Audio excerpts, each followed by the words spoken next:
Oh, what a nice day to try and run errands. Oh, I remember I gotta pick up the kiddos anyway. I can't leave them at home alone. They're about to get off the bus here.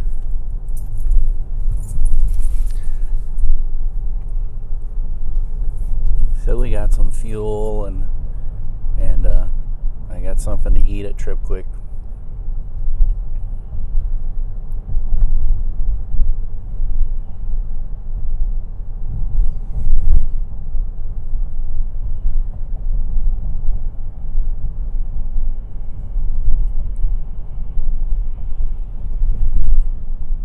What's going on up here? 3 looks like Happy Rock police cars.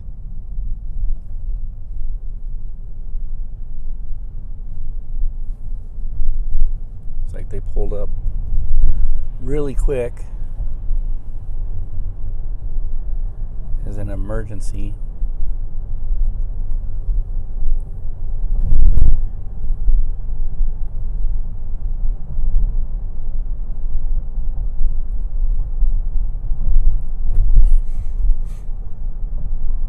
I think I'm going to work on getting a good police scanner.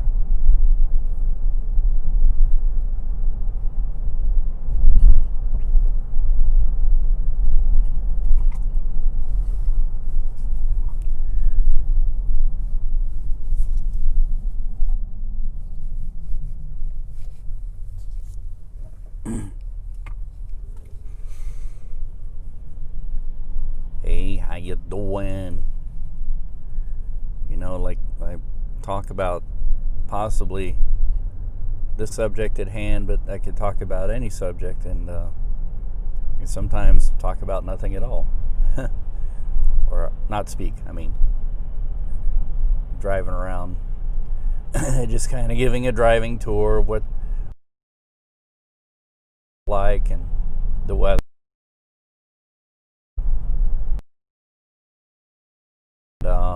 I've kind of just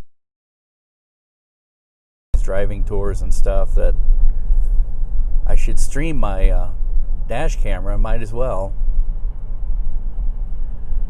And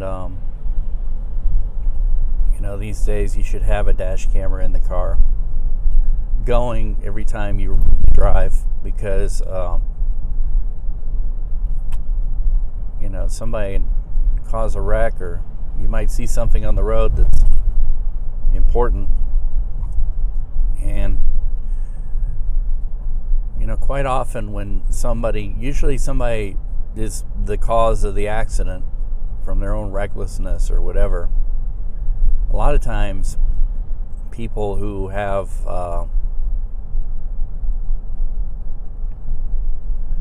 who are not making the best choices in life are also the ones who usually are the most accident prone, which, you know, the police say in those situations nothing is ever an accident, that people are just negligent as a habit, and their negligence leads to problems for other people, infringes on our rights and freedom.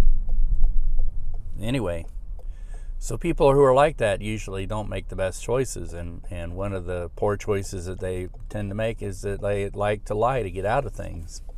And therefore,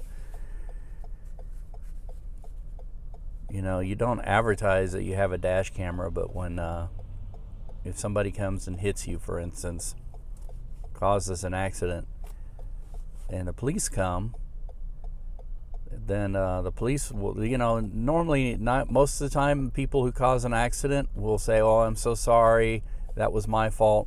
But when the police come, then they blame it all on you, and then you say, "Well, officer, I have the evidence right here. I caught the whole thing on video." And usually, when people find out about that, they start somehow telling the truth. They get really intimidated by it, and you know, people with a lot of criminal intent, bad behaviors, the type of people who like to do harm to others.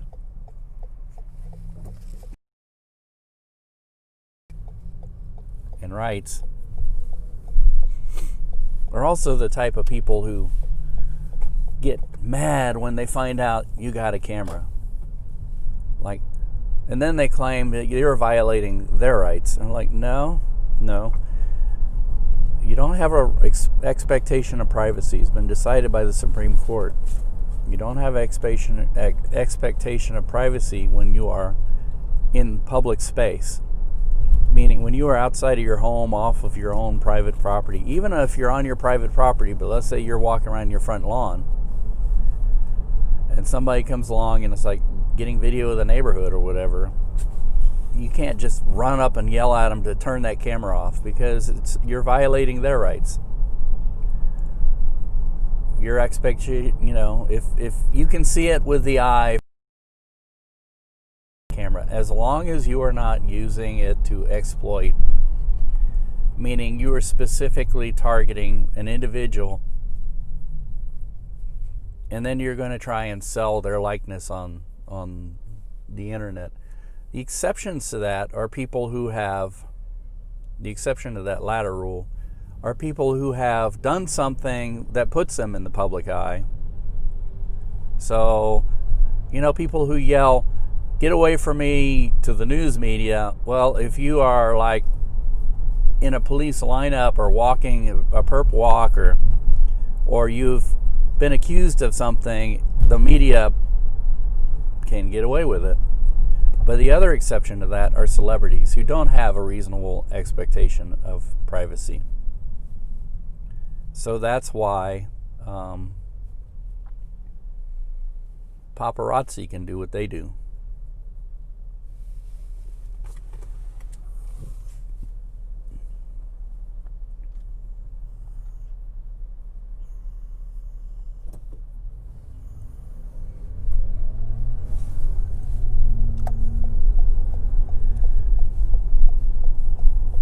On that latter issue, I sometimes wish that paparazzi would show common sense. There have been several instances where they have really gone out of their way to mess with celebrities' lives, and then the celebrities get in trouble for saying, "Hey, get out of my face with that thing," or pushing them or whatever. Celebrities know and the attention. But I'm thinking of that one time when an actress was walking her children to school or something, and the paparazzi showed up, and they were like, "Look, I got children. The children their privacy needs to be respected." I kind of agree with that.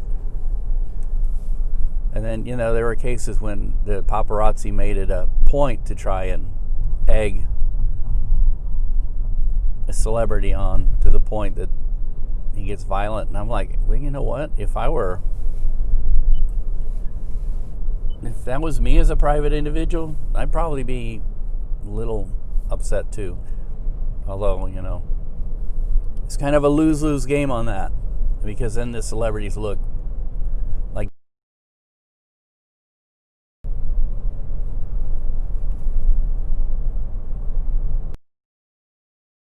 to become controversial. And the one he threw a punch and broke a photographer's camera and ended up going to winning an assault charge.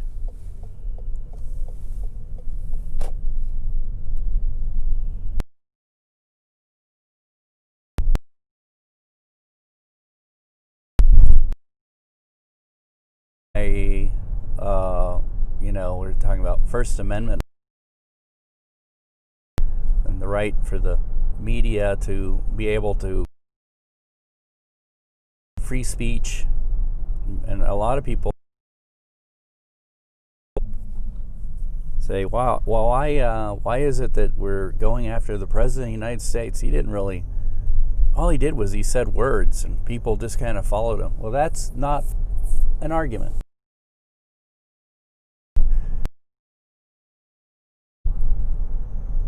If you can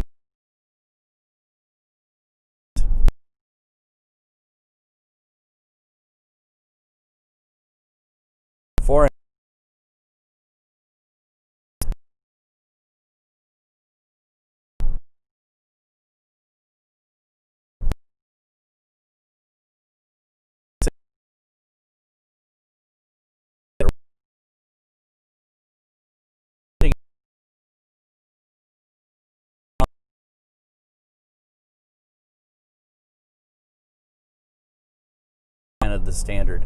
Because by doing so, if you went into a theater,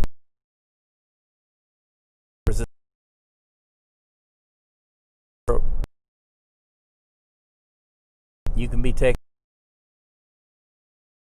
It is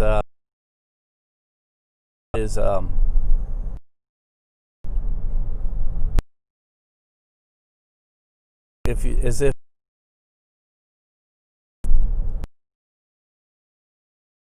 you would.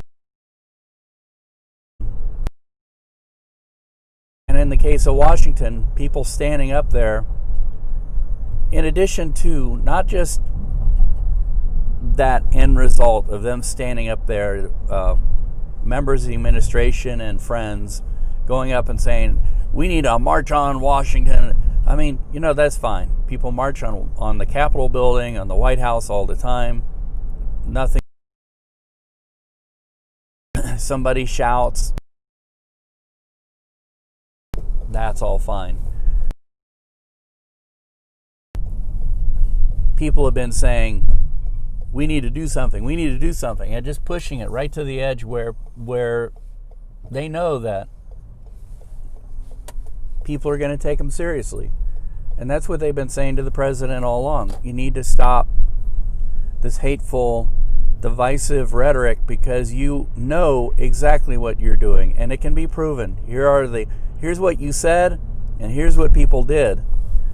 And then when told you shouldn't be doing it,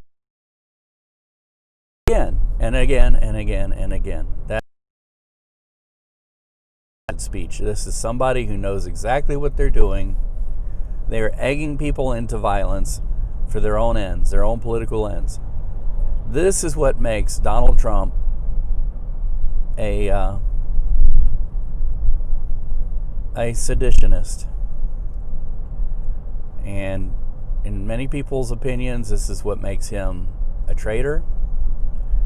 That, and I believe it can also be proven that he is colluded with foreign governments that against the interests of the United States. That is definitely the definition of a traitor.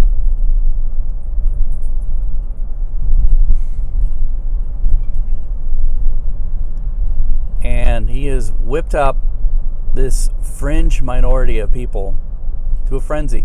They did for him. And I don't know if it's on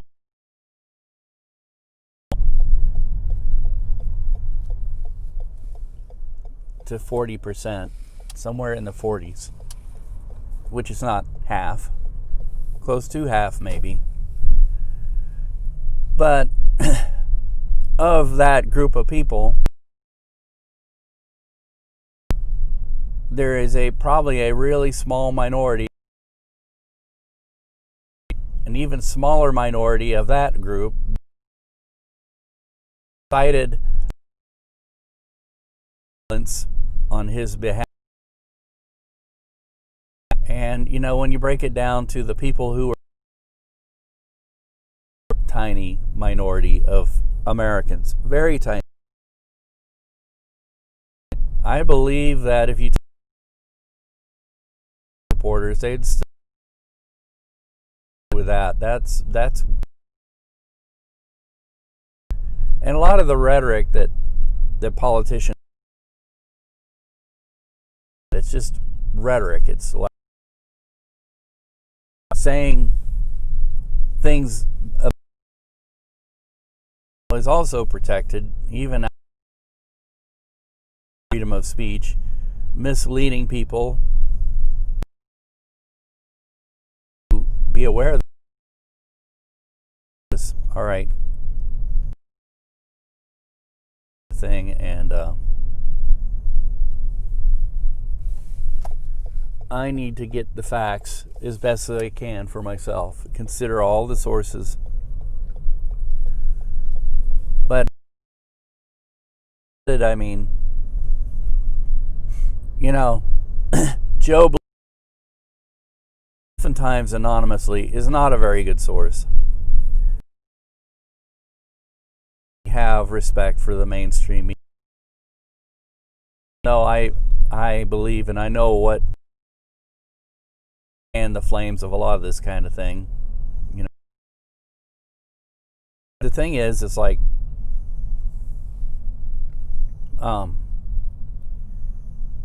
if I'm a reporter, my name is going to go on the story. Chances are my face will go on the story. There are ways you can find out information about me. So that would be a deterrent to lying. But the other thing is, if I say something that can't be proven, that isn't accurate, and I don't get multiple sources on it, if I state it as really as my opinion and try and make my opinion as fact, at the end of the day, I have a boss who will fire me for that. So, and companies that are in the media business can get sued for lying about people and doing that kind of thing. So